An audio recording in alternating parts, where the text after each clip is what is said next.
Hello, everybody. Good afternoon. My name is Cengiz Günay, and I'm the director of the Austrian Institute for International Affairs. And thank you for joining this online panel discussion we have organized on October 7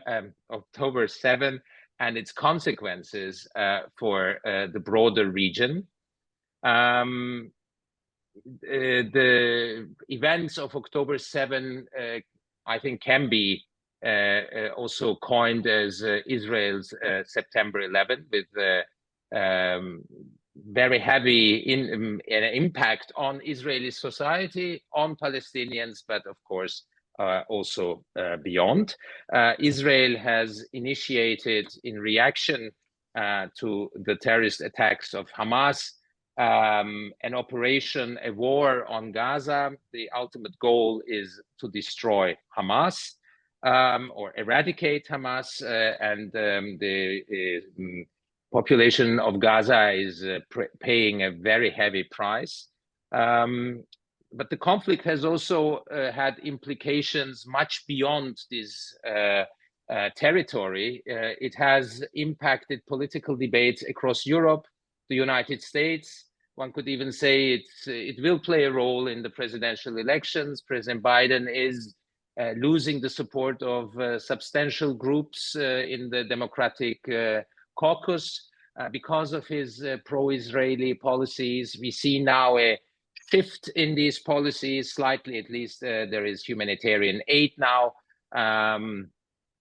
directed towards Gaza, and we see a more warning tone from Washington. And also in Europe, you see a slow shift towards more criticism on Israel's war and the way how the war is exerted in Gaza. Today, we will be talking about the regional implications. You know, many regional states, powers have been somehow involved. One that has been connected to many of the developments is Iran. So we will be discussing the influence of Iran on various groups, as Hamas, Hezbollah, and the Houthis in Yemen. We will be discussing the future of Israel in the region. Is there any chance for a two-state solution, or is that really a concept of the past? We will be discussing Egypt's role, the United Arab Emirates, if we still have time, that are coming in now also with the Gaza aid, and seems to replace Qatar's role, and of course, Turkey. So I will be discussing these questions with very renowned experts in their fields. And I'm extremely happy to welcome Professor Derya Göçer from Middle East Technical University in Ankara, Turkey. She's the holder of the chair. Hello, welcome. Thank you for joining. She's the holder of the chair for Area Studies and Middle East Studies, and she has obtained a MSc, and a PhD degree from London School of Economics. She's written many different articles, and she has also worked on Iran and Turkey's relations with Iran. Again, welcome. Professor Anoush Ehteshami is Nasser Al-Mohammed Al-Sabah Chair in International Relations in the School of Government and International Affairs at Durham University in the UK, and he's also director of the Institute for Middle Eastern and Islamic Studies at this university. He's co-director of a funded Open Worlds initiative entitled Cross-Language Dynamics. He has various articles and books published on Iran's role in the region, and his most recent one is Islam, IS, and the Fragmented State. Gideon Levy, hello, welcome Anoush, and welcome Gideon Levy, very well-known journalist and commentator in Israel. He is a columnist at Haaretz and a member of the newspaper's editorial board. Gideon joined Haaretz in 1982, and he has endless. He has won many prizes. One of the most recent ones is the Euromed Journalist Prize, the Light Freedom Prize, Israel's Journalists Union Prize, and so on. I could go on and on. And he has also various publications. One of them, or the forthcoming, is the killing of Gaza reports on the killing of Gaza reports on a catastrophe. It's about to be published in 2024 October. Last but not least, George Fahmy. Hello, George. Is joining from Cairo. He's a research fellow at the Dear Polis Institute at the Santa Anna School of Advanced Studies in Pisa, Italy. And previously, he was a part-time assistant professor at the Robert Schuman Center for Advanced Studies in Florence, Italy. And between 2014 and 16, he worked as a non-resident scholar at the Carnegie Middle East Center in Beirut. He has also a large number of articles published. One of the most, or the two most recent ones, is published in 2022, Negotiating Religion-State Relations in the MENA region, Actors, Dynamics, Modes, and Norms. And another one is Resilience Against Violent Radicalization. Why haven't more Islamists taken up arms in Egypt? Welcome all. Thank you so much. I would like to start.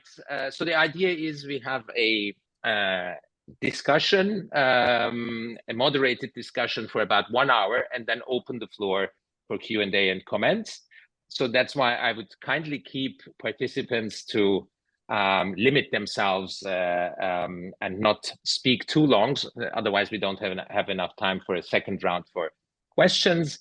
And I would like to start with Gideon and Israel. I think it's obvious that Israel is more isolated than ever in the recent past.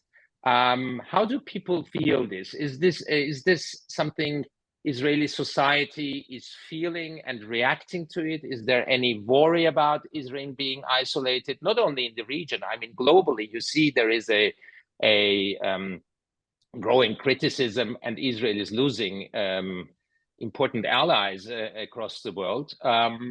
Could you start with giving an impression of what's currently going on in Israel? Thank you for having me. I'm very happy to be with those colleagues.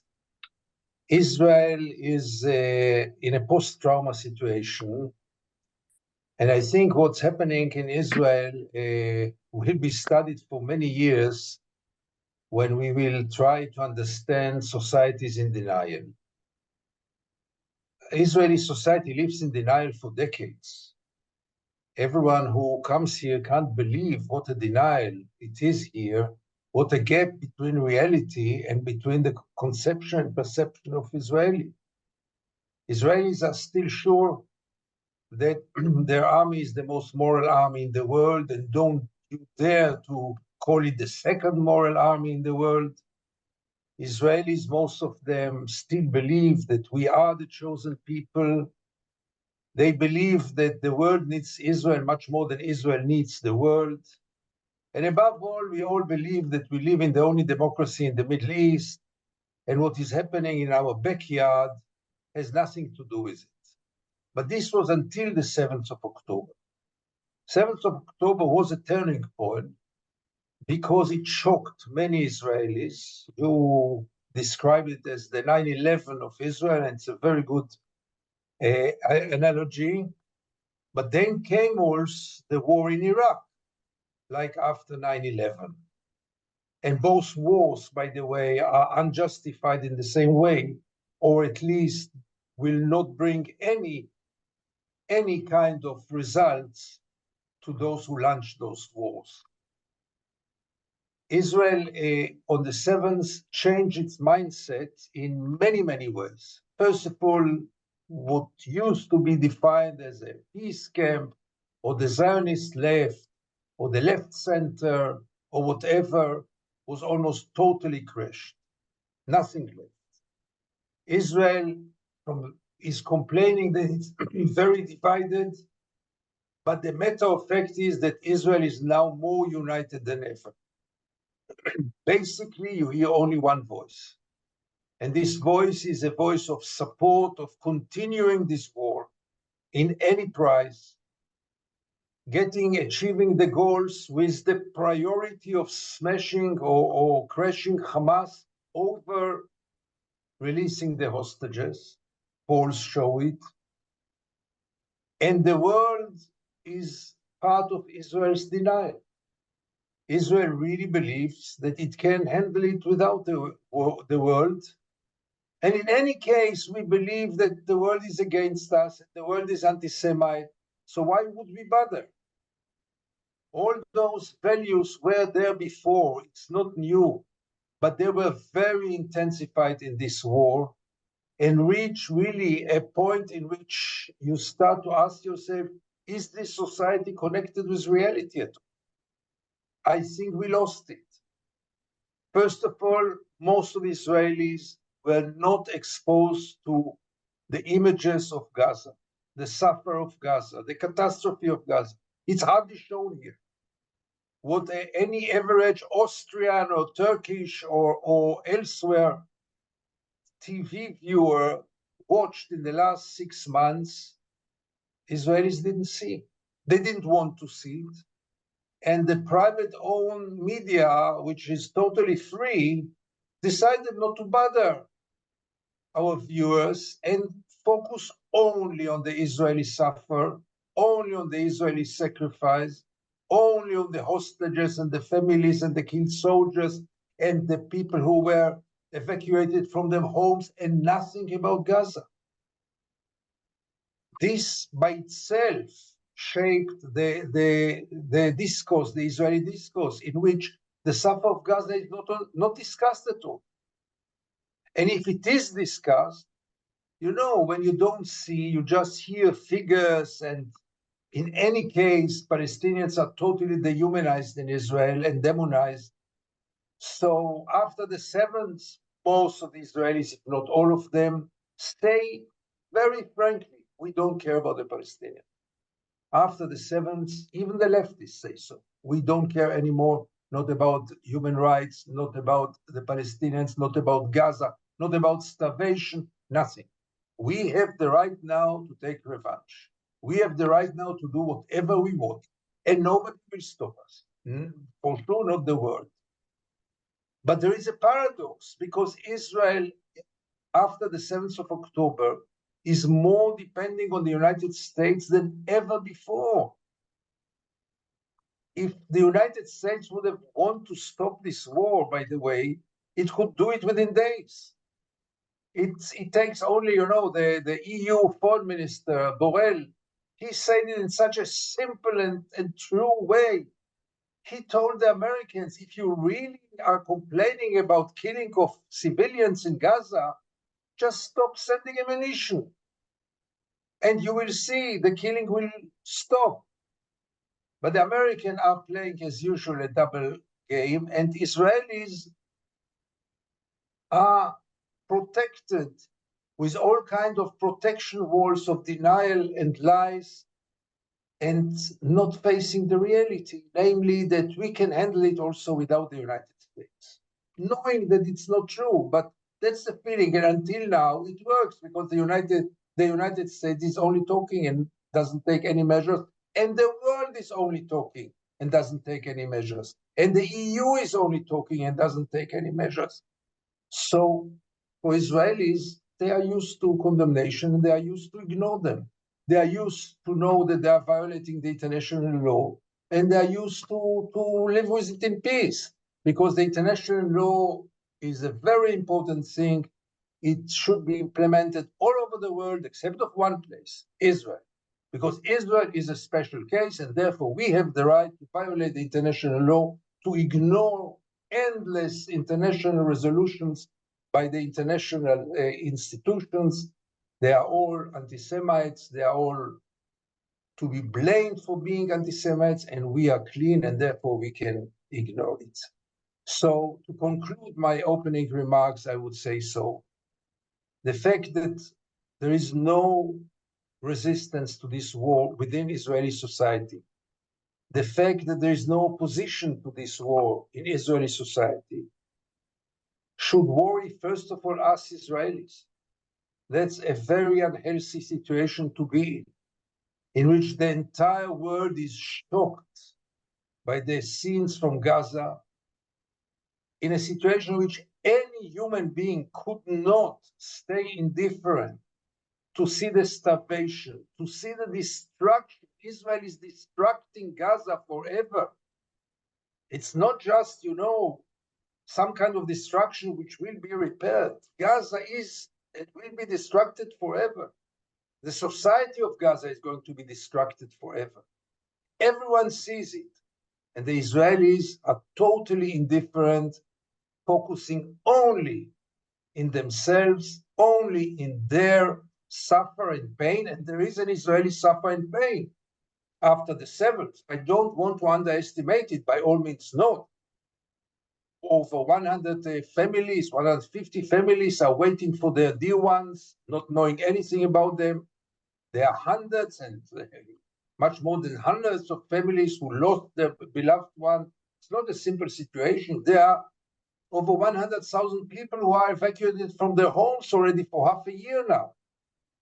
But altogether, not to see the entire picture, me as an Israeli worries me more than anything else, because a society which lives in such a denial is in a very bad shape. Thank you, Gideon. Thank you for painting or highlighting how the situation currently is in Israel and how most people feel. But I have a follow-up question on that. Isn't it the case that also many of the Arab neighboring countries are playing a double game? On the one hand, supporting the Palestinian cause, but at the same time, many of them seem to be also quite pleased that there is an option of eradicating Hamas. None of them is a friend of Hamas. So would you say that under this surface, and still Israeli society being in denial and somehow isolated on the international stage, because it's not really witnessing it's not seeing the same pictures, and it doesn't want to see the same pictures we receive from Gaza. At the same time, is there a level of cooperation with these neighboring countries, and aren't they also complicit in this war? Would be my follow-up question. The hypocrisy of the Arab regimes, of most of them, is not new. They can say one thing publicly and act exactly the opposite way under the table. No secret, and you said it very rightly, that most of those regimes would like to see Israel crushing Hamas, no doubt about it. None of them wants to see a strong Hamas. None of them also could care less about the Palestinian people. Unfortunately, by the end of the day, the only one who really cares are their public opinions, because the public opinion in the Arab world really cares about the Palestinians. For them, it's a real issue, unlikely their leaders. And they have to be sensitive to the public opinions in their own countries, and therefore they pay all the lip service, and here and there they send aid.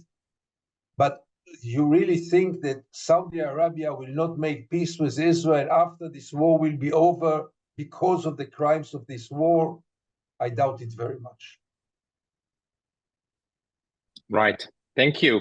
I'd like to move to Anoush.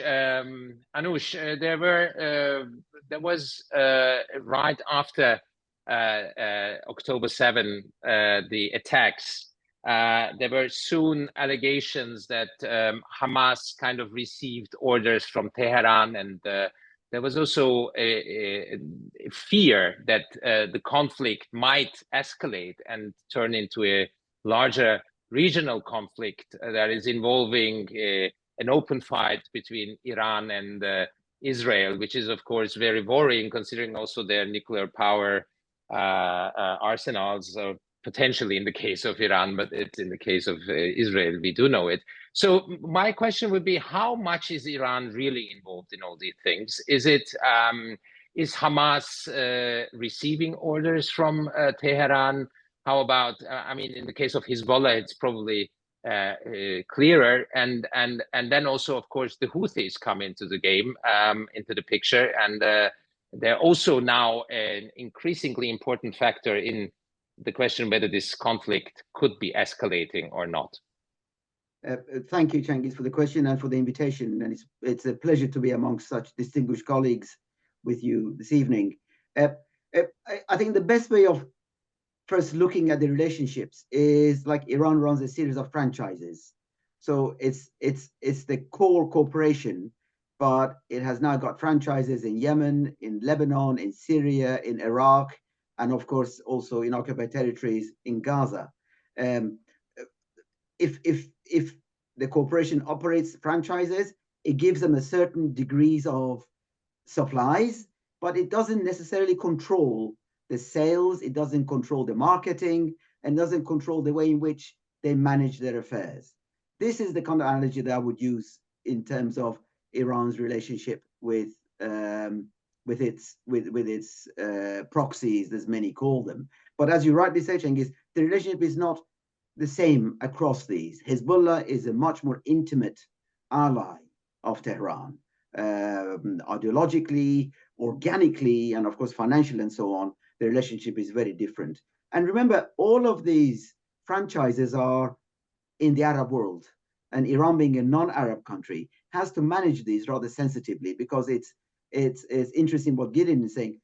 Iran is accused as much of an occupier of Arab lands as Israel has been, because of its role in Iraq and in Syria, in Yemen, in Lebanon, and so on. So it has to play this sensitively. But right now, as Gideon rightly says, Arab opinion is now so energized and angry by what is happening in Gaza that it feels that it can ride this wave without having to do very much more about it, because the international, not just Arab opinion, is now mobilized against what it regards its arch enemy, Israel. It regards Israel's isolation as a good thing. And in a sense, you know, the more violent the destruction of Gaza is, Iran can point the finger at the great Satan and the little Satan and the Zionist Satan and argue that we've told you all along that their aim is the destruction of the Palestinians and so on. So in a sense, you know, this is a kind of menu that is unfolding, serving much of Iran's narrative, but not necessarily the interests, of course. And that's where we need to do a distinction between this fantastical image of the region, but also put that in the context of these are all parts of Iran's so-called resistance front. Nobody asks, what are they actually resisting?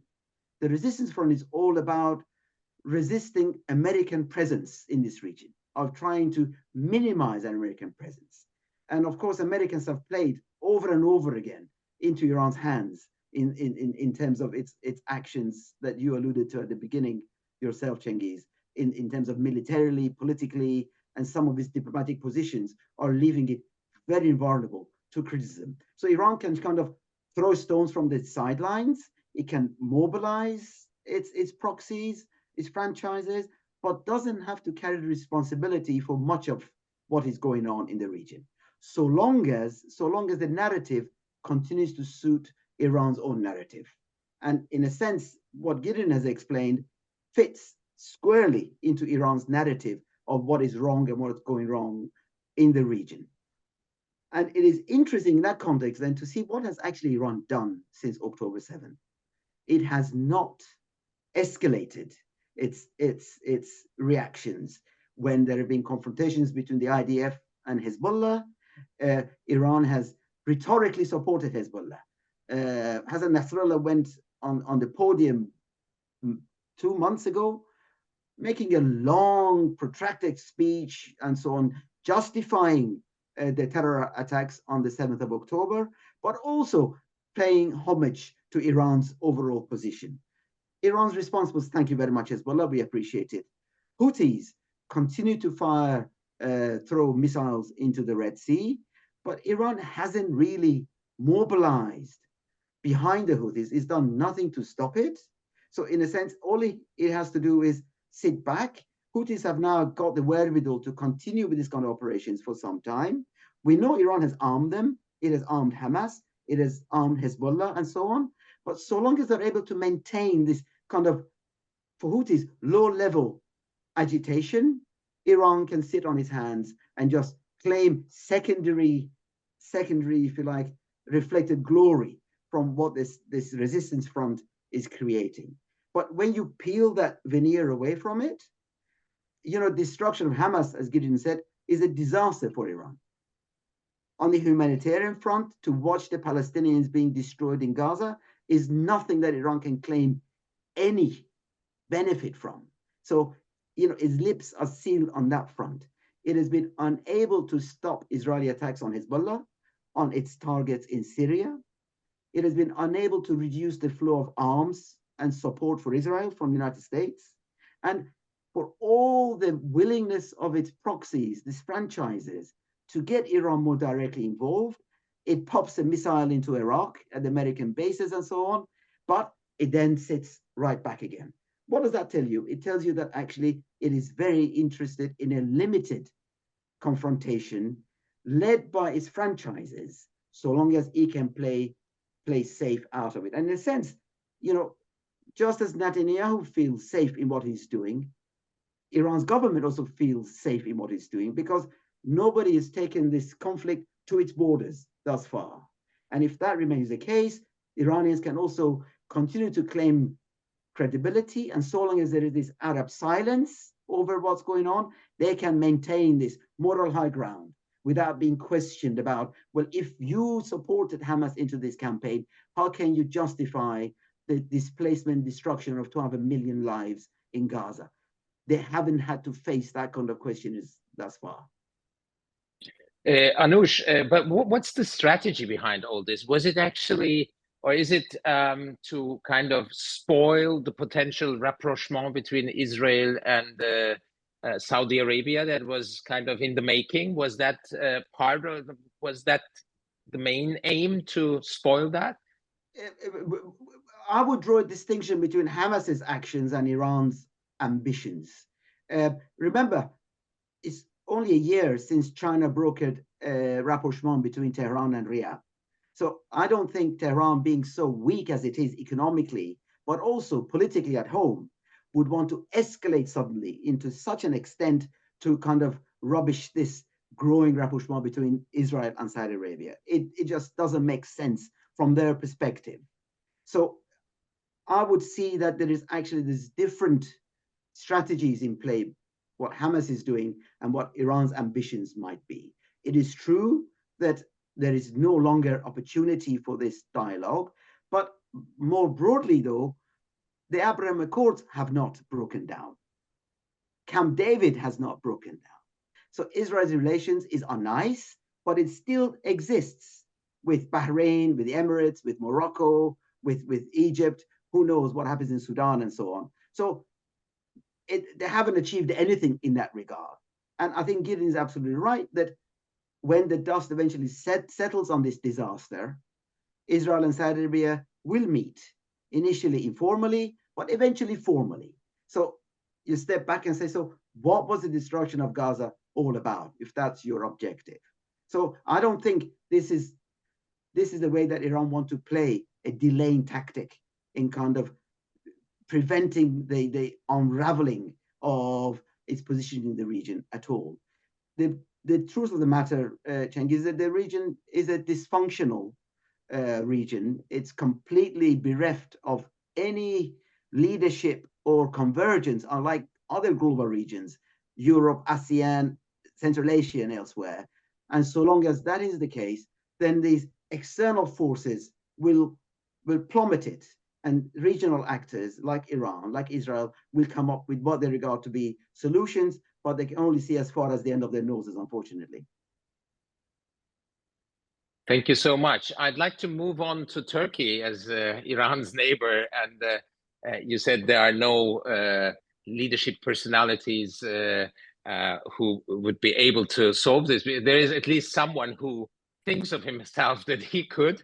Daria, what is Turkey's position? Because it has changed. In the beginning, right after October 7th, there was quite a silence. And then all of a sudden, a kind of rhetorical escalation by calling Hamas a guerrilla movement, an independence movement, and not a terrorist movement. What is all this about? Is it all domestic politics? We have domestic local elections coming up. Is that actually playing to the domestic tribunes? I think domestic politics play a huge role, especially because we sort of come to the last election for the foreseeable future, the next 4 years or so. And Erdogan has invested his own personal capital in these elections. It's not just his party, right? Because he wants Istanbul desperately to get back Istanbul, and it relates to economic profiting as much as political prestige. So Erdogan played it cool at the beginning, but then his former foreign minister, Ahmet Davutoğlu, created such a big oppositional voice on Gaza and Israel.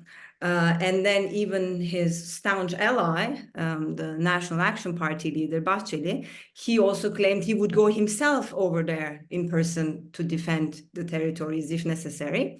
So oppositional figures as well as figures in the political power sort of forced Erdogan a bit to raise the rhetoric. But I also believe, as I just ended a chapter on Turkish foreign policy towards the Middle East, writing a chapter, that there is a lot of ideological commitment to political Islam still from the party and from the leader. So it is easy to trigger. Otherwise, he could have kept his cool, but he didn't, because it is in fact a cause dear to his heart. And Hamas, not just Palestinian issue, but Hamas. So hence his choice of words even this week, saying Hamas is a resistance organization. And it is important that he uses the term resistance, because resistance is also the term used by Iran to describe the franchise that Professor Ehteshami detailed just a minute ago. So I think it is also, so that's the domestic dimension. But moving on then to the regional dimension, he wants to be the voice on this, because he saw the limits of material power of Turkey over this issue. So he's trying to gain discursive power, I would say. And sorry, that's something in the Zoom popped up. And a political issue aside, there is also an economic side that then plays to the domestic issue, which is the continuing trade between Israel and Turkey. So Turkish public opinion, not just political opposition, but public opinion is, of course, very pro-Palestinian. And journalists, academics are pressuring the leader on the continuity of trade, especially even items that may relate to military aid. Not aid, but military trade, military technologies. So that has been a pressure. And I wanted to share this bit of news that was in Turkish media this week. That is the leader of Ismaila cult, which is a religious cult that supported Erdogan in the last elections, said that, of course, we would trade with Israel. That is a very normal affairs, because it's about relating to Israeli people and not necessarily to Israeli army. So there is the issue of political economy, keeping up the trade, keeping Mediterranean open for trade, that I think also puts him in a hot spot, which then increases his discursive outbursts to compensate for that. But overall, in the region, Turkey showed its limits again, because this war sort of caught Turkey as Turkey was trying to re-normalize, sort of enter back into the region, normalizing with Israel, with Egypt, with Saudi Arabia and UAE, and of course with Syria. And it already had difficult time with normalizing with Syria, but now normalizing with Israel is out of the question. So this put Turkish foreign policy towards the region is also in a very hot spot, and Egypt is the remaining option. And so he had the visit to Cairo in the recent days to normalize. So Turkey was caught off guard, I think, by the Hamas attack and Israel's response, and showed the limits of its power in the region. But of course, it's something that he aspired to have, right? The leader aspired. Yeah. Thank you. And I wanted to follow up on the visit to Egypt that was very recent, because it was really kind of breaking with his own past words. You know, he was very outspoken about Egypt and al-Sisi, and of course he claimed that he was the only one who called it a coup d'etat in 2013, and now he kind of made a U-turn. Is that connected to Gaza and the conflict, or was it? Are there other issues that kind of made him go to Cairo? No, that was already in preparation before the October attacks. As I said, I think the normalization attempts of Turkey towards the region has started 2-3 years ago even, and it correlates to the process that Professor Ehteshami has described, that is the normalization of Israel-Saudi relations, normalization of Saudi-Iranian relations, which all isolates Turkey in the region, right? And Turkey, although is not in military confrontation, but it is in constant rivalry with Iran over Syria. It was in sort of rivalry with Saudi Arabia and United Arab Emirates for a big part of late 2010s. And then with the Mavi Marmara incident, it was in direct confrontation, at least rhetorical confrontation with Israel. But now Turkey cannot afford all these rhetorical, military, or economic confrontations. So Turkey reached the end of its economic and political power projection towards the region. So I think the Egyptian visit, together with other U-turns, such as towards the United Arab Emirates, which Erdogan had claimed is behind the coup in 2016, the coup attempt of Turkey, but there was a U-turn with Saudi Arabia, the murder of the journalist of Jamal Khashoggi. Erdogan was so vocal in criticizing the Saudi Arabia on that, but there was a U-turn again. So I don't think it's just related to just Egypt. It's a region-wide phenomenon, Turkey realigning itself. Trying to realign itself, and this war, this conflict, including the Red Sea conflict with the Houthis, is sort of distracting Turkish plans. Thank you so much, George.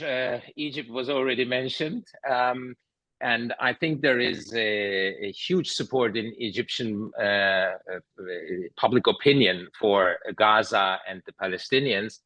But the regime is playing in my view, a double game, right? It's or how would you see it? Is it containing? I think it's strongly supporting the idea that if Israel could erase Hamas, it wouldn't be so terrible for the Egyptian regime. But at what cost? So what is Egypt's role in this conflict? Because I think it's often kept out of the international debates. After all, Egypt is the only country other than Israel that has a direct border with the Gaza Strip. Yeah, thanks, Cengiz, for the invitation. Happy to be part of this panel. Yeah, let me disagree a bit with this with the statement that Egypt should be happy with the Israeli war on Gaza or like with the disappearance of Hamas. I'm not sure this is the case. I mean, the Egyptian regime had their difficult moment with Hamas after 2013, but later on they managed a kind of a good relationship where Hamas controlled the borders, prevented Islamists from joining ISIS in Sinai. So there was a kind of an understanding. There were high-level visits from Hamas leaders to Cairo. So, and then Egypt also could use this as a tool in its foreign policy with the U.S., for example. So if you remember, the first time Biden called President Sisi, that was when he interfered in the Palestinian in one of the Palestinian crises. So I'm not sure Egypt would be happy if Hamas disappears. Egypt's main concern is security of its borders and radical Islamism in Sinai. The regime fought a long fight with ISIS, and they managed to limit its presence since 3-4 years. And now the question is, if Hamas disappears, who will take its place? And what kind of force would be legitimate enough to counter Salafi jihadism? And all those Islamist youth without Hamas, where will they go? That's the questions. So I think the issue is more complicated for Egypt. Now, when it comes to the crisis in general, there are different layers. Of course, the main interest is for the Egyptian regime is to prevent creating refugee camps inside Sinai. and that was a priority. It was mentioned clearly, publicly. For them, they don't want to repeat the experience of Lebanon. They think that that would create a state within a state in an already risky zone, that is Sinai. So for them, that was the first interest. The second interest, I think, was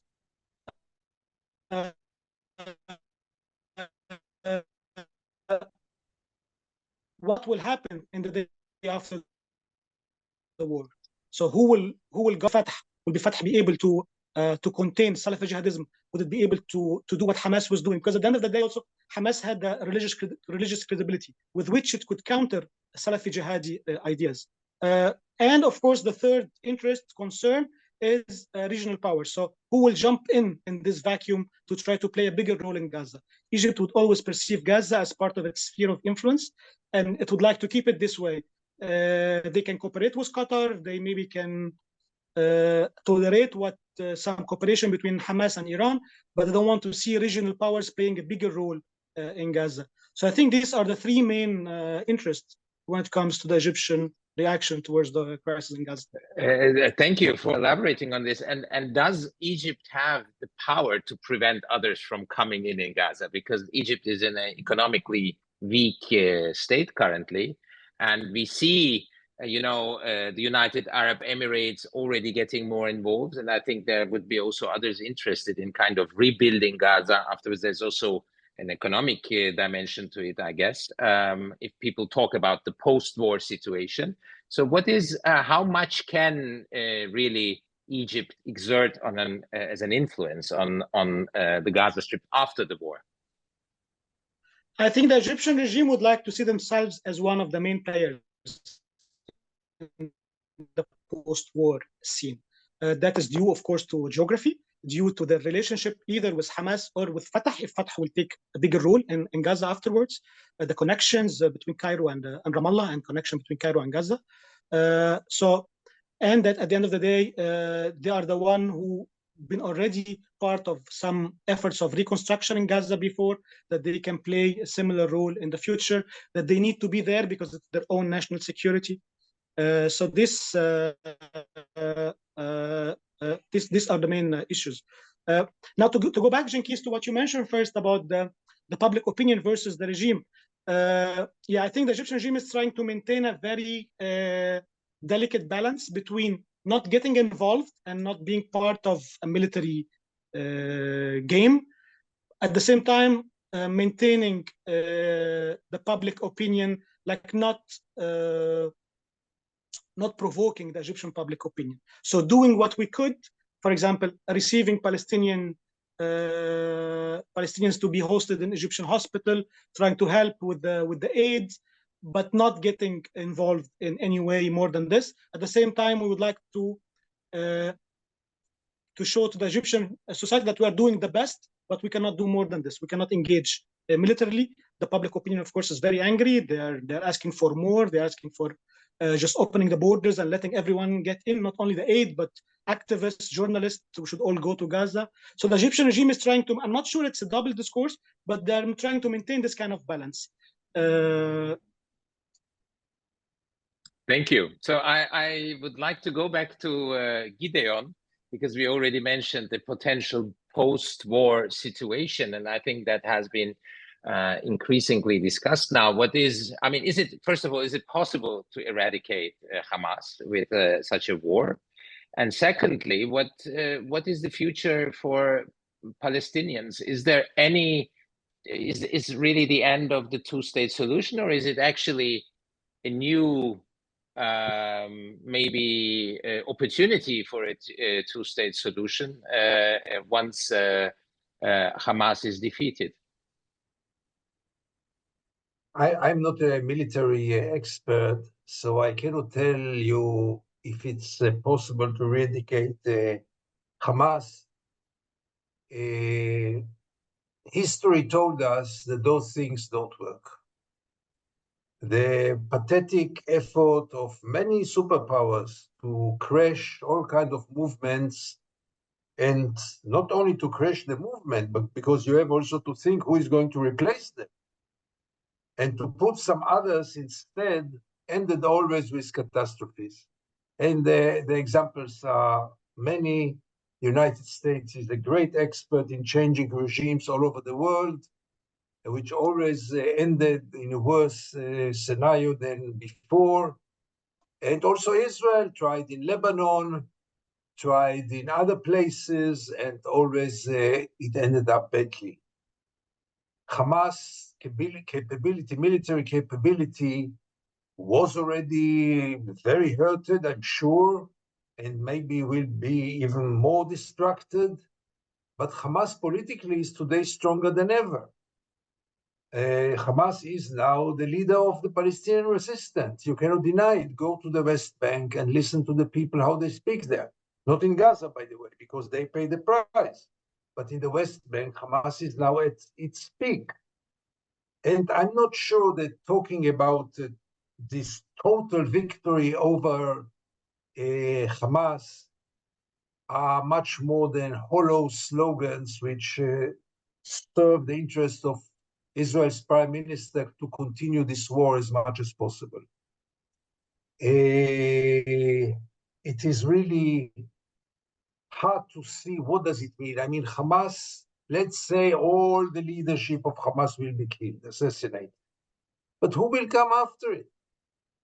Israel assassinated generations of political and military commanders and leaders, and the outcome was always more extreme ones who replaced them.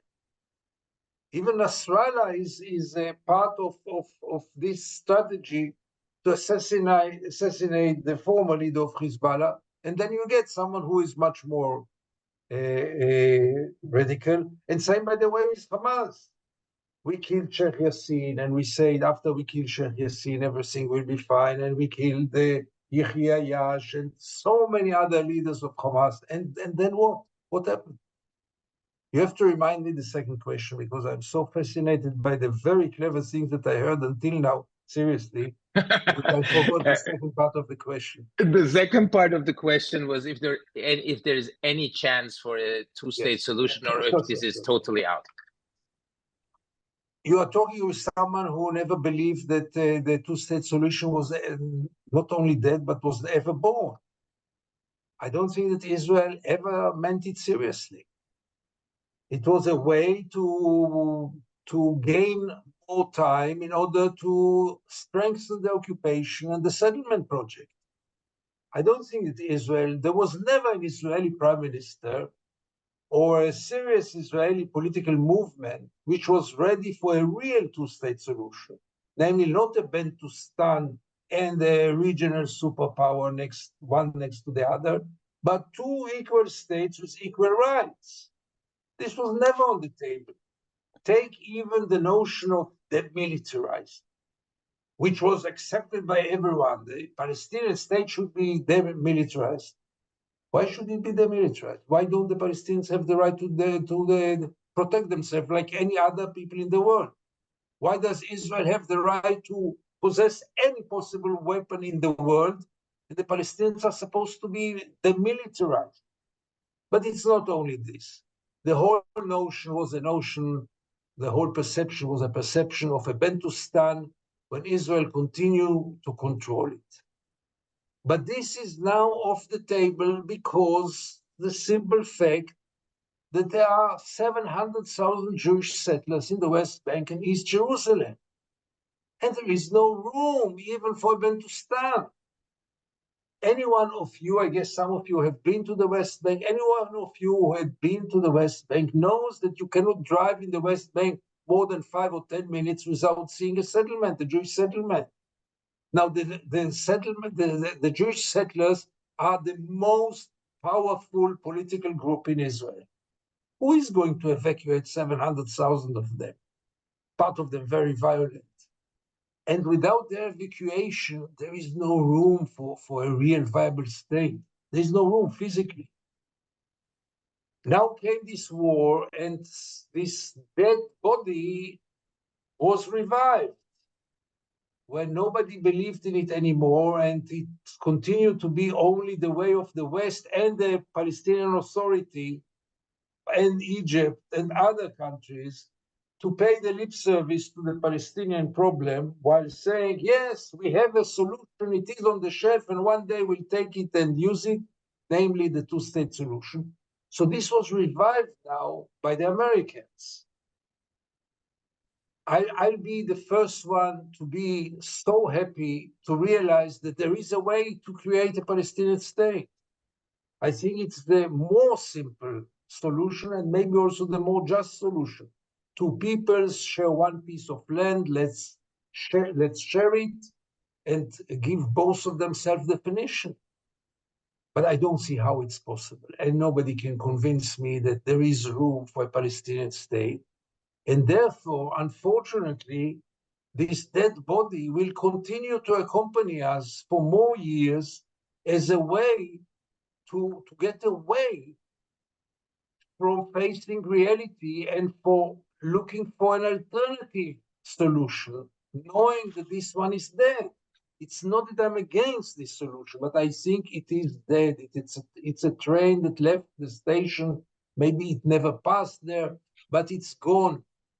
Well, what would be an alternative? Sorry, Gideon, to interrupt you, because one-state solution seems to be highly unpopular in Israel, and even more so now after October 7. I can see only two possibilities, either apartheid or a one-state solution. There is no other. The one-state solution exists not as a solution, but as a reality for 56 years now. We are living in one state. Gaza and Jenin are under the rule of Israel in many ways, more in Jenin, but also in Gaza. Between the river and the sea, there is mainly one power which runs everything, and that's Israel. The people in Gaza carry IDs given by the Israeli administration. The people in Gaza are using the Israeli currency until this very moment. They don't have any other currency. The people in the West Bank are totally due to Israel's government. We are living in one state. Settlements are everywhere, not in Gaza anymore, but everywhere in the West Bank. The Green Line is totally demolished, doesn't exist. It exists for the Palestinians, but not for us Jews. For us Jews, it's one state. So the only issue is now the regime of this state. Now, if we will continue to say two-state solution, the apartheid will stay forever. We have to start to challenge this notion that apartheid can stay forever and tell the Israelis and challenge them one way or the other. You want a Jewish state, you have to find a way to get out of the occupied territories, totally, which is impossible, I think. But if someone will come and tell me, listen, the Israelis are ready to evacuate 700,000 Jewish settlers, I'll salute to him. And the other way is you have to give equal rights to all the people who live under your government. Otherwise, you are a declared apartheid state, and the world knew very well how to challenge the first apartheid state and bring it to its end. And the same world should take the same measures toward the second apartheid state. But this ambiguity in which the occupation is temporary, and it is still called an occupation because it is temporary, 56 years, yeah? And Israel has some kind of intention to put an end to it. And we just have to find a partner for peace, and then everything will work out.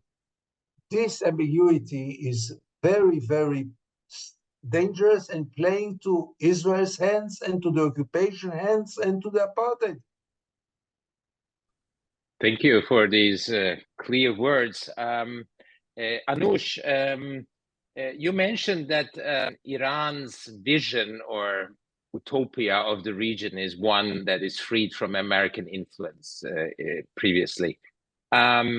Seems to be not realistic either that the United States totally withdraw from the region, even though their impact has probably decreased or their presence has decreased, let's say. But my question would be, there are now increasingly discussions about Khamenei getting older, succession might be a question soon. what impact does this have on foreign policy? Because quite often this is a moment where a regime gets a bit nervous and tense, and foreign policy might be a tool to kind of get off steam. How would you see this? Thanks, Cengiz. It's really difficult to follow Gideon's sage analysis on such matters. But shifting gears a bit towards Iran. First of all, it's ironic that everything Iran does actually reinforces America's role in the region rather than reduce it. So in a sense, Iran has created its own Achilles heel in many ways here. And so long as the United States remains Israel's guarantor of security and existence, it's not going to go anywhere. So that's one thing that actually whether Iran's strategy has got any value is questionable. And so going on to your question, that is now being asked domestically. Maybe not by the members of the current factions of the elite, who are, again, mirroring Netanyahu's crowd. These guys are also gung-ho. They are highly ideological, kind of removed from reality around them also, and feeding frenzies around the same very limited set of discourses that Netanyahu has now reduced himself to, ironically. In that crowd, everything which is going on is going according to plan. So for them, the question is, continuity as far as is possible.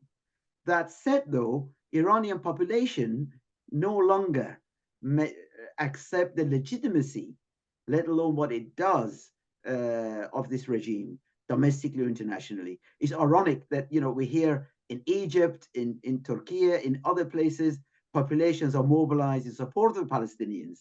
In Iran, people look at it in horror about what's going on in Gaza, but they don't lose much sleep over Hamas or Hezbollah being clobbered by Israeli forces. So there is this real gap between the regime's rhetoric and the population. And the recent parliamentary elections bring that message home very clearly. The lowest voter turnout. In some places, it was allegedly only as much as 5% voter turnout, that there were more blank ballot papers put in boxes than actual voting for a particular candidate. The regime knows that it is highly unpopular at home. And in a sense, your link between foreign policy and domestic policy very much comes to the fore of this, because it knows it cannot press too far on foreign policy, given that it is on very, very kind of fragile ground at home. It cannot mobilize militarily because it has seen what has happened. If you hear the slogans on the street, is not Gaza, not Hezbollah, or blood for Iran. This, there is a kind of anti-regime patriotic, not nationalist, patriotic discourse, which wants Iran to come out of its isolation. And it sees what the regime does as reinforcing that isolation. And while we talk about sanctions, we don't really understand the corrosive impact of these sanctions on Iranian society, where the currency, I know the Egyptian pound or the Turkish lira are also becoming valueless, but nothing compared to the Iranian rial, which is worth as much as gravel on the streets. It is practically worthless. So the impact of that on society of 80 million is really profound, Cengiz. The reduction of the middle class is extraordinary. So they don't blame the Americans for this. They blame their own regime for constantly provoking the Americans into pushing Iran into further isolation. In that context, what foreign policy options do they have but to try and maintain these franchises operations so long as they don't bring the loss making to the core corporation in Tehran itself? So in that sense, they are caught between the rock and the hard place. They cannot move away from the franchises, from the proxies. nor can they pursue a strategy beyond these proxies that would help them shift the dial on where they are regionally. Sure, they get some respite from China, they get respite from their closer relationship with Russia, and of course, Israel's war in Gaza is taking the light off of what's going on at home there. But beyond that, what do they really have to show in terms of foreign policy gains? I would argue very little. Thank you, Anoush. Sorry, I lost you for a minute. My headphones went off. Thank you so much. Daria, some of the things Anoush mentioned seemed very familiar to me in regard to Turkey. There is also an economic crisis. By the way, the same the case for Egypt, which is also struggling with a heavy economic crisis. So is this something that's limiting? Can we agree on the regional powers, if you like? Yes, sorry, Anoush. I beg your pardon there. Yeah. And also, of course, Israel. If you look at the impact of the war on Israeli economy, that Gideon will know better than all of us, you can see that Israel's economy is not what it was before October 7th. Yes. And so can we say that economic crisis, troubles are kind of limiting the possibilities of regional powers? As Turkey has a very ambitious regional policy, at least on the rhetorical level, but I think the capacities are rather limited. So where do you see some potential for Turkey? And my second question added to this is, does this actually open the door to non-regional actors? I mean, China has already brokered this rapprochement between Iran and Saudi Arabia. I mean, the Russians are now busy with the war in Ukraine, but there might be others like United Arab Emirates and Qatar, which have already popped up in this crisis. How would you, first of all, assess Turkey's role and capacities and room for maneuver, and how do you see the role of non-regional actors? So I agree with the parallels between Turkey and Iran to the extent that there are not enough domestic gains for foreign policy moves, either economically or politically, right? So even when they are at the most ambitious, and even when the Western headlines pretend that Iran is winning this game or Turkey has gains in this or that sector, but Iran as a whole, as a country, is not gaining, or Turkey as a whole, as a country, is not gaining. So we have to make the distinction between regime and the people, and economy helps us to keep focus on that distinction. It's a nice, healthy lens in that respect. So, for example, for Iran has developed this relationship with China, but is Iran really developing because of its relationship with China? No, Iran is not upgrading its industry, is not upgrading its manufacturing.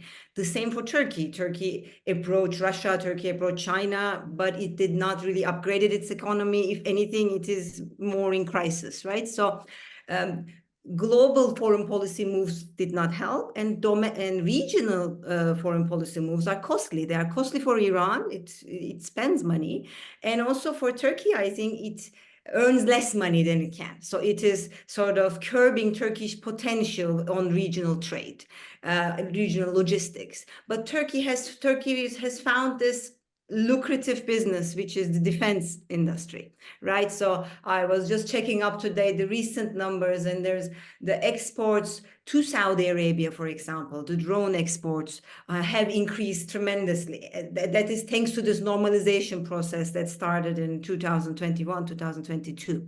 So as there is more security needs in the region, Turkey has that window of selling arms, also selling technology, even doing offshore production in the Gulf. I think it's the Gulf that has the economic weight, gravity in the region. So Turkish potential is a function of Turkish relationship to the GCC countries, with Saudi Arabia, UAE, economic potential, as well as even regional prestige potential, right? And if you look to how they are reacting to the war in Israel, as well as to the Red Sea conflict, to Houthis, to Iran at this juncture, you can see that they're also okay with low-level agitation, as long as it's not happening in their own territories, as long as the Houthis are not attacking Saudi Arabia or its petrol-producing facilities. Saudi Arabia is okay with it.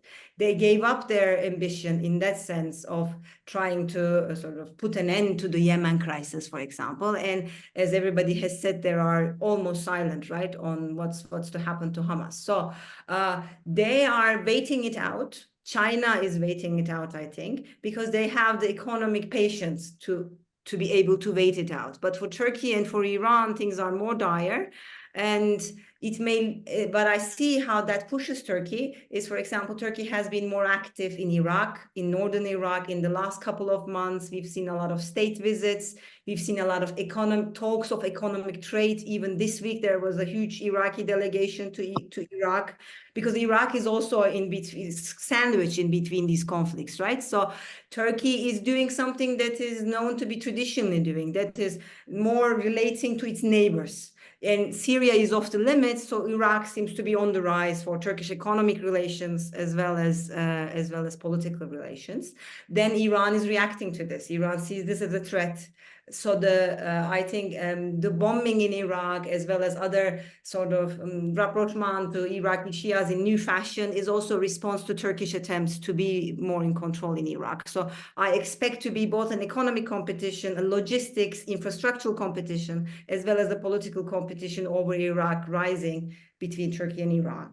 That was the first question. So the second question on China and other extra-regional actors, I think US has proven that it is not the security provider that it tells that it is, especially to the Gulf, to the GCC. But this is not new. This is not an October 23 issue, right?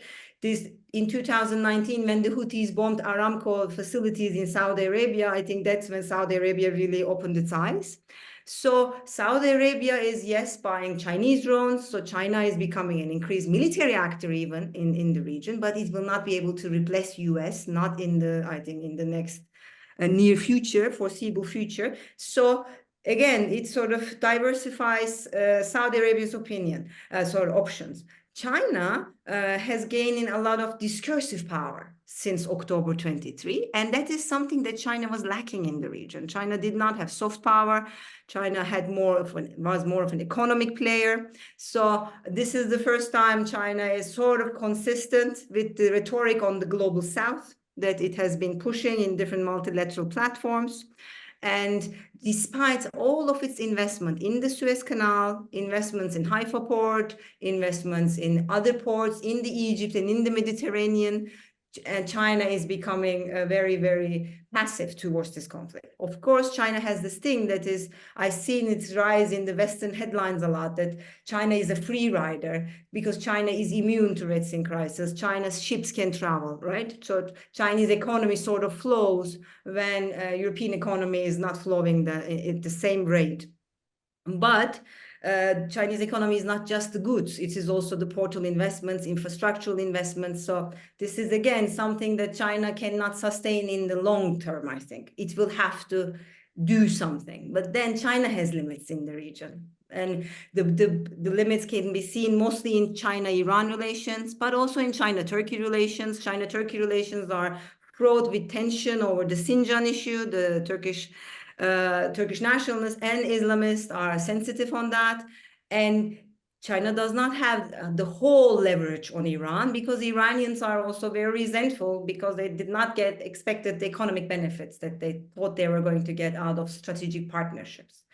So I think Gulf overall, as a center of economic gravity, is rising, and Iran and Turkey as a country, not as a regime, but as a country, can only benefit as long as they have constructive relations with the Gulf and with the West. West being still an important trade partner, EU and the US. US is still one of the biggest FDI investors in Turkey, for example. So it is for Turkey still the option of the West, both multilateral institutions and in terms of investment, is crucial. as you can see, in the rapprochement between US and Turkey just this month, right?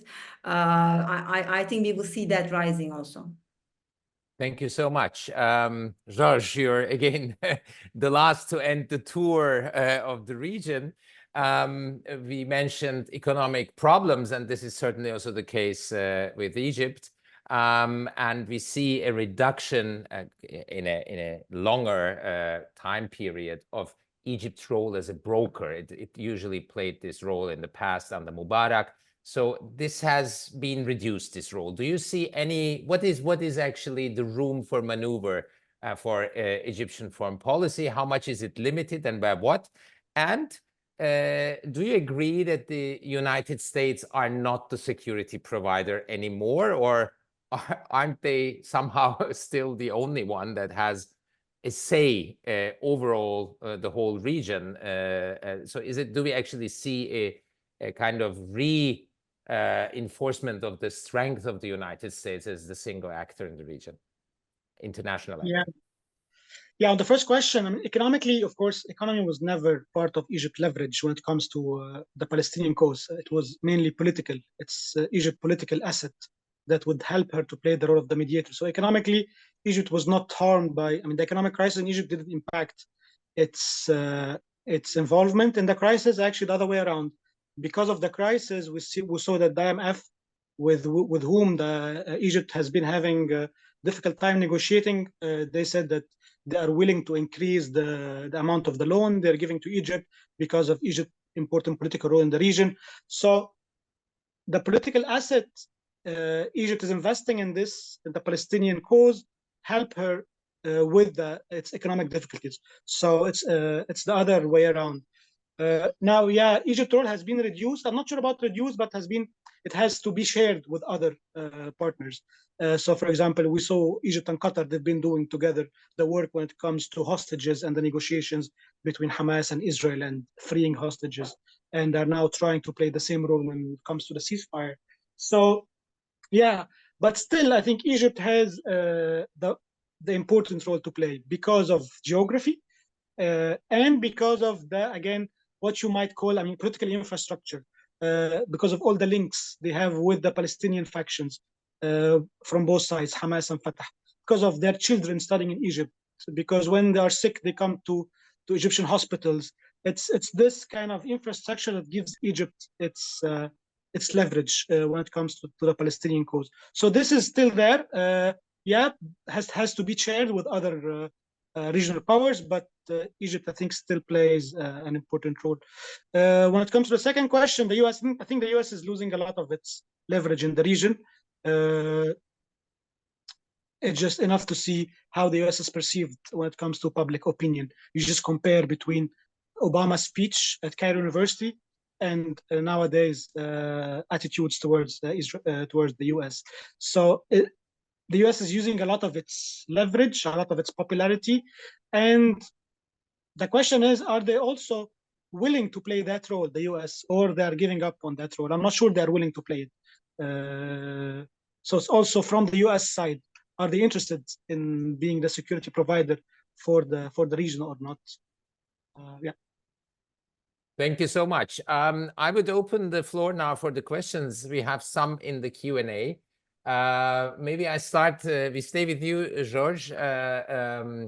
Gertraud from the Kreisky Forum asks, there are already Palestinian refugees in Cairo in a total limbo. They're kind of tolerated, but not legalized. And students who are not allowed to register in Egyptian universities because their whole data have been destroyed and they have no proof of their curricula. How do you think this will continue? Yeah, with those who are already in Egypt, who either managed to come to Egypt after the 7th of October or were already in Egypt in the universities or living in Egypt, there's a lot of initiatives trying to help them from civil society. So this is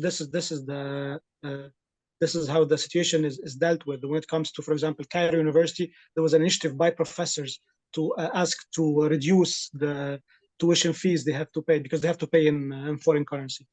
So there are all those kind of initiatives coming from the universities, from civil society. But this is, again, this is not the main issue for the Egyptian regime. The main issue is creating refugee camps in Sinai. Palestinians were always welcome to come to Egypt to study, to work, to live, to have their permit of stay. I mean, we have many mixed families where the mom is Palestinian, the father is Egyptian, or the other way around. So that was never an issue. The issue is now with the idea that what the Egyptian regime is perceiving as an Israeli plan to push Palestinians out of Gaza, to create refugee camps in Sinai, and then to end the story once and for all. But when it comes to Palestinians living in Egypt, from the society, there is a lot of support. Again, the public opinion is fully supportive, and many state institutions are also trying to make this to solve their problems, like universities. Thank you, George. There is another question in the chat, and I see Leo Gabriel raising his hand. If you have questions, please raise your hand or either write it in the Q&A in the chat box. Daniel Seller from CARE is asking, it's a question to Gideon. It looks like the negotiations about the release of hostages are not progressing. Both sides are blaming each other. The question is, how can the deadlock be broken? It seems that there's no hurry for both sides, and both sides are not too enthusiastic about reaching an agreement. Each side for its own reasons. As I said before, polls show that even in Israeli public opinion, crashing Hamas is the first priority and releasing the hostages is the second. And somehow the issue of the hostages lost momentum in Israeli public opinion, unfortunately so. But for the government, for the prime minister, for sure there is no rush, especially when there is no pressure from the United States to conclude this war, and there is none. I want to remind all of us that in the first weeks of the war, Israeli army always claimed that we have like 2-3 weeks to finish it, because then the world will put such a pressure on Israel that we'll have to stop it. Ever since then, there were many 2-3 weeks, and there is no pressure whatsoever to put an end to the war. And the hostages are paying the price, and the families are paying the price when it became, a non-issue. First, they say before Ramadan, we have to try to conclude. Ramadan started, and I don't see it happening. There is, for both sides, no urge. And when I say sides, I mean the Israeli government, not necessarily for sure not the families and part of Israeli public opinion, but for the Israeli government and for Hamas, right now, there is no urge to rush. And it's horrible because time is running out for those poor hostages who are still alive, and none of us know how many of them are alive. We have to remember that part of them are very old people and one baby, and then it's really terrible. But nobody seems to care too much. Thank you, Gideon. There is another question to you, but maybe let me first address Leo Gabriel's question. Daria, would you like to respond to this? What is the relation between the war in Ukraine and the war in Gaza? Hi, I was not expecting that. A tough one, sorry. You caught me off guard, yes.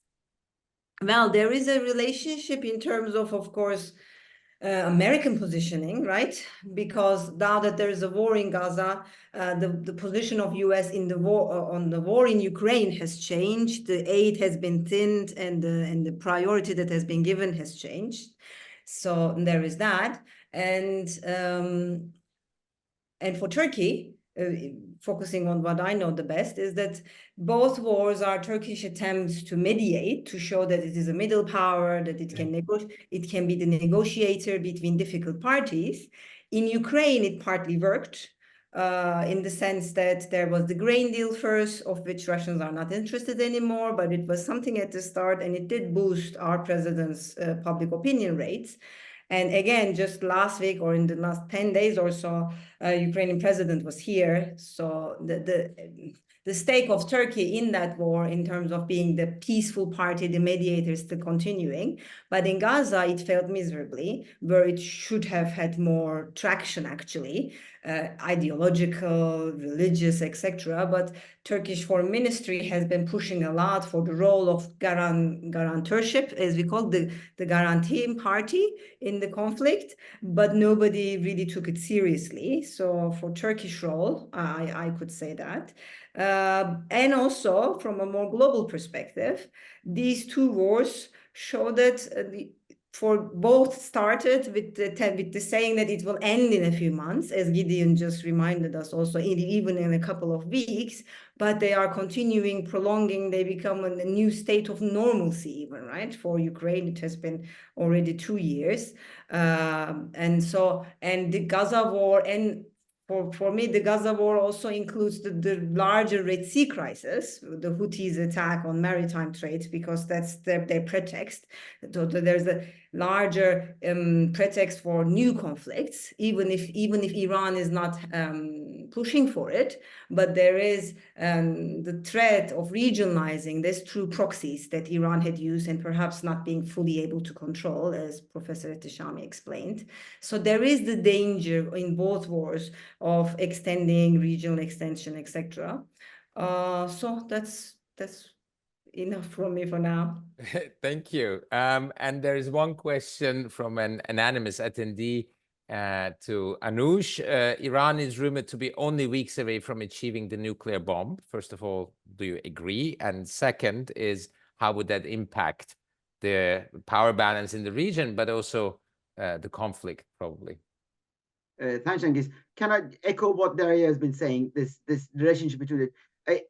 Also at the level of rhetoric and discourse is really interesting, because for the US to now have its closest regional ally in the same court that it wanted to see Russia in is uncomfortable. The international court, where Russia and Israel are now both seen as aggressors. I think the juxtaposition of the two is problematic. You cannot argue about Russian occupation but say nothing about Israeli occupation. You cannot criticize Russia's indiscriminate use of weaponry in Ukraine and say nothing about Israel's use of indiscriminate attacks on Gazan civilians. So it has created a real problem of managing this kind of narrative of conflict control for the United States, and I think that is not going to going away anytime soon. But also it is showing the limits of America's ability to manage crises. This is not the world of the 20th century longer in many ways, and this is why everybody keeps saying about, as the longer the war in Ukraine goes on, the more emboldened China will be about Taiwan. It's not that China is counting the days, it's looking at how America can manage crises and how it can mobilize allies and resources internationally. And it's evident that that ability is now limited when it comes to containing the crisis in the Middle East, as well as providing resources for Ukraine's resistance against Russian aggression. That, for me, is the critical dimension of the comparison between the two. Now, moving on to Iran, since the 1990s, Iran has been getting a bomb in a few weeks. It goes on. But to give credit and importance to the question asked, it is true that thanks to President Trump's tearing up of the JCPOA, the agreement that was painfully reached by all parties in 2015 and 2016, his theatrical tearing up of this agreement has basically removed all the shackles from Iran's hands and feet. And while certain forces have been killing off Iranian scientists and military personnel involved in Iran's nuclear program, none of that had actually dampened Iran's enthusiasm for continuing to develop enrichment, for continuing to master the entire nuclear fuel cycle, which they have now done. The next stage, we know from history, whether it is in the United States, in the Soviet Union, in Israel, and elsewhere, the next stage is, well, how do we reach the ultimate objective of North Korea, India, Pakistan, and so on? We can go on. create the ultimate weapon, the ultimate deterrence, right? First, the deterrence argument actually does not hold water in a region like this, because there are no boundaries of ceiling. There are no ceilings here for escalation, as we've seen on a daily basis, right? Secondly, it's questionable whether actually Iran's acquiring nuclear weapon will actually change its own position. It will affect Israel, certainly. It'll affect Pakistan, definitely. But whether it will affect actually Iran's own position is questionable, given that all it will do is further pressure Iranian society into crisis. And Iranians know this. You know, what remains of the so-called reformist moderate camp, which you can count now on one hand, actually, given the kind of the routing of those forces, is that they see sense in not escalating and becoming a declared nuclear weapon state. So what then follows from that is, well, maybe ironically, the Israel option is the best one. Let the world think that we have the weapon. Let them think we have 90 warheads, as we've assumed about Israel for the last 30 years, that they have 90 warheads. How do we know it's only 90? How do we know it's higher or lower, right?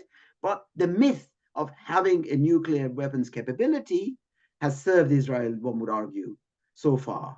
And that there are those in Iran who say, well, let them think that Iran is developing a nuclear weapons capability.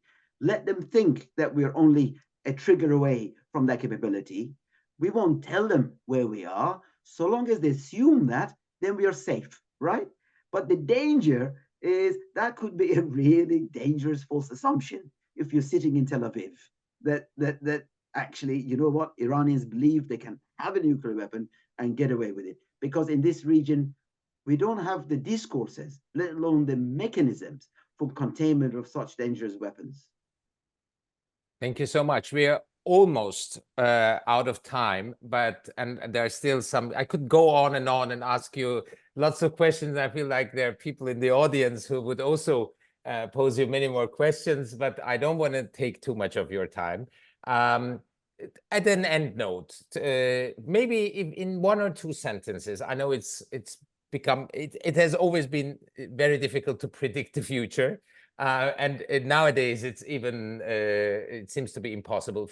But a year from now, how do you see the region and this conflict? Are we still waking up in March 25 to a war in Gaza that is continuing and going on and on and on? And is it pretty much the same situation, or do you expect anything different in a year from now on? Anoush, I'd like to start with you. No pressure then, Cengiz. Thank you very much. I think the Gaza war has to come to an end before then. I think it's unsustainable, and I'm again very interested to hear Gideon's view of this. I don't think Israeli society can tolerate a war that long. I don't think the rest of the world can tolerate a war that long. But the end of the war in Gaza doesn't mean the end of conflict in the region, unfortunately. And I think the disparities in the region, the inequalities in the region will herald more crises. You know, we haven't even touched on the environmental impact of bad behavior in the region. We haven't touched on demography, on the problems of population and poverty and so on in the region. And unfortunately, Cengiz, every conflict, big or small, immediately takes the spotlight off of what is important to the communities and people of the region. So if there's anything that is going to be happening in the next 12 months, is that we'll continue to forget the people and the communities of the region. Thank you so much. George, where do you see us in a year from now? I think, as was already mentioned, to me, the Gaza war is similar to the U.S. invasion of Iraq in 2003. So I see this is just the action, what we are seeing now. Now we have to wait and see the reaction, which I guess will be high levels of radicalization, of violence, terrorist attacks, So I don't want to be pessimistic, but I see us in a very, maybe not with a conventional war, but with a lot of violence and attacks in a year from now. Why are you also optimistic? If Trump wins, he will finish the war in Syria in one day, he said, right? It's Daria, where do you see us in March 25? I don't think I feel confident to talk about Israel and Gaza, but in terms of the rest of the region, I see the rise of non-state actors and proxies, and also a bit as a consequence of this war, but it was already a trend, right? And the Syrian civil war, the Yemeni civil war, they feel like there is like a stalemate, but it is not a peaceful stalemate. It is constant conflict in those critical two countries. And because Iran is so adamant of keeping the conflict, but not taking it to its own territory, the whole low-level conflict, I think, will continue in the region, and that takes away a lot from development, as Professor Ehteshami mentioned, from issues of poverty, but from issues of infrastructural development, that the region needs connectivity, the region needs trade, the region needs technological upgrading. So, and it's not just Syria and populations in Syria and Yemen, but the low level of conflict then goes to Iraq, goes to Turkey, right? Goes to other, it even sort of slows down the Gulf diversification, their economic diversification, which is very much needed for the whole global climate issue, not just this region. So unfortunately, I see this low level of conflict continuing. And the only way out of it is, I think, more diplomacy, more normalization, to sort of reduce down the radicalization. And that requires diplomatic skills on the leaders' part, on multilateral institutions. That is not this region's problem. I think if the conflict levels will really reduce, it requires extra-regional actors to change attitude and position too. The burden cannot be just on the Middle Eastern people and the regimes. Thank you so much. Gideon, March 25, is this the new normalcy we are seeing, what's going on today, or where do you see us in a year? First of all, let's make a date and meet all of us on this day in 1 year. I must say in Vienna, Gideon, in Vienna this time. Next time in whatever person. You say, Anoush, whatever you say, I must tell you, if we just I was so impressed by every one of you, and I learned so many important things from you. So I'm so grateful for having me in this really very, very interesting webinar. But getting to the question, in a certain stage in this war, in the beginning, there were some Israelis, I was more skeptical, but there were those who thought that here we reach finally this turning point in the Middle East, and nothing will be, after the 7th of October, nothing will be as it was before.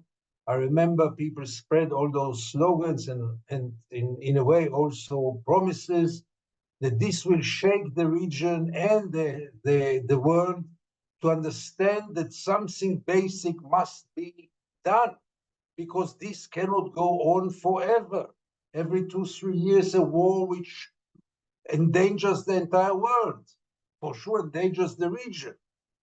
And those seem to be serious thoughts, that here is the moment in which there is no other choice. We have to solve, we have to change, we have to do something and not continue with this vicious circle, which will never end. But unfortunately, the more the war prolongs, the more it gets normalized and routinized. You know, look at the war in Ukraine. People got used to it. It's even not in the headlines. From time to time, a reporter tells us brings us some stories from the front line, and it became part of life. There is war in Ukraine. People are killed. People are bombed. Civilians are paying the price. Soldiers are paying the price, and we all learn to live with it. I'm very afraid that we might reach to this point in which the war in Gaza will not be with the same intensity. But you know, you think that in 1 year this war will be over, and I hope so. Obviously, I wish it wouldn't open at all, because it didn't serve anyone. No one gets any benefit out of this war. No one. For sure not Israel. For sure not Israel. Israel is today in a much worse condition than on the 6th of October. No doubt about it in any parameter. But it can change and become, Israel will not withdraw from Gaza. And if Israel doesn't withdraw from Gaza, resistance will continue. So it will become another occupied territory by Israel, with some kind of aid from the world. I'm afraid this can last for quite a long time, because I don't see now the urge to do something dramatic, to shake, to change, because as long as we continue with more of the same, and Israel continues to live on its sword and believe that that's its only way to exist, we cannot see any perspective. But in order not to say goodbye in this pessimistic mood, I can only quote something that some wise Israelis said once, and this is that in our part of the world, in our part of all of us, anyone must be realistic enough to believe in miracles. And we should stick to this. Oh, this was a fantastic sentence to finish the session. I have nothing to add to that. Thank you so much, all of you. And I take you by word, and we will meet on the 13th of March 2025 in Vienna. I hope it's on a Sunday, and we will be discussing here all together, hopefully a brighter future in a year from now. Thank you very much. Thank you all the attendees in the audience for sticking with us and for asking these questions. Stay tuned with our other events we are planning online or in person. We are going to stream them and also recording our events and sharing them. And thank you for your interest in our institute and our work. And thank you for your interest in our topic today. Thank you to the panelists, and good evening, everybody, to wherever you are, and see you in a year. So not goodbye, but auf Wiedersehen. Danke, auf Wiedersehen. Bye-bye. All the best. Shalom. Shalom, shalom. Shalom. Bye-bye. Bye. Brilliant, brilliant. Thank you. Thank you so much. Thanks. Thank you. Bye-bye.